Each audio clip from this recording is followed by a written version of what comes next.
বিসমিল্লাহ। এই শুনেন, ভিডিওটা অফ করেন 1 মিনিট, আমি একটা কথা বলিনি। শুরু করেন। ব্যাক স্টিচ ব্যাগ স্টেছে না, এটা কি লেখা? প্রসিডিউর প্রসিডিউর বুঝি না কিনলে। আচ্ছা, মেশিন এরকম থাকে তাই না? তো এখন আমি এই 24 নাম্বারের সেলাইটা, এই সেলাই ব্যাগ স্টিচ নাই, তো আমি এখন ব্যাগ স্টিচ দেবো তাই না? তাহলে আমি এই যে প্রোগ্রামে ঢুকবো, এর চাপ দিলাম, এই প্রসিডিউর মানে এটাও প্রোগ্রামেরই একটা অংশ, ঠিক আছে? এই প্রোগ্রামের এটাতে চাপ দিলাম, দেওয়ার পরে আমি ওকে চাপ দিলাম, দেওয়ার পরে এই দেখ এটা আইছে, এটা থাকা কালেতে কোনোটা কাজ করবো, যার কারণে এটা আমি সরাই দিলাম, চাপ দেওয়া সরাই দিলাম। এখন আমি যে নাম্বারে ব্যাগ স্টিচ দিব, মানে যে নাম্বারে যে প্রোগ্রামে ব্যাগ স্টিচ নাই এখন প্রয়োজন, আমি সেই প্রোগ্রামে যাবো। রিডে তো তাহলে ওই একটাই থাকলো, রিডে সবগুলো আসলো। রিডে দিলেও চলে, আপনার এই যে উপরে এটা ফাইল, ঠিক আছে? রিডে এটা দিলেও আপনার ওই সবগুলো নাম্বার আসবে, এবং এই যে কোনায় দিয়ে যে এটা দিলেও ওই ফাইলে আসবে। এটা হচ্ছে সেভ, এটা সেভ নাম্বার। সেভ নাম্বার এখানে দুইটা সিস্টেম আছে। এই তো এখন আমি আচ্ছা রিডে চাপ দিলাম, দেওয়ার পরে আপনি কোন নাম্বারে? 24, তাহলে আছে হচ্ছে 502, এটা না, আমার প্রয়োজন হচ্ছে 24, আমি 24-এ ঢুকলাম। ঢোকার পরে আমি আবার ইন্টারে চাপ দিই, ইন্টারে চাপ দিয়ে এটা আসলো, আসার পরে আমি প্লাসে চাপ দিই, মানে যেখান থেকে সেলাই শুরু আমি সেইখানে যাব, এবং যেখান থেকে আমি প্রোগ্রাম করব, এই ব্যাগ স্টিচ দিব ওইখানে আমি যাব। তো আমি শুরুতেই ব্যাগ স্টিচ দিব, যার কারণে আমি শেষেও দেবো।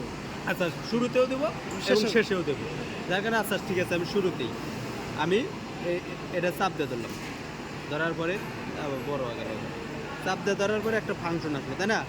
তো আমি ফাংশন আসার পরে ব্যাগ স্টিচ আছে, এইটাতে ব্যাগ স্টিচ ওকে, দেওয়ার পরে এই যে আঁকা বাঁকা তিনটে এসেছি, এটা দেওয়ার পরে আবার ইন্টার, দেওয়ার পরে উপরেরটা হচ্ছে আপনি কতটা স্টিচ, কয়বার না কয়টা স্টিচ দিবেন? 3টা দেব, 5টা দিলাম। আচ্ছা 5টা দিলাম।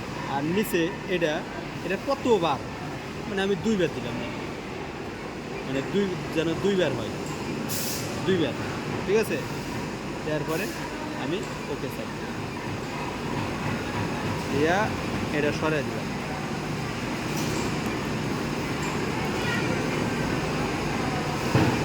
এখন আমি শুরুতে হইলে এখন শেষে দেবো। শুরুতে হয়েছে, এখন আমি শেষে আইছি।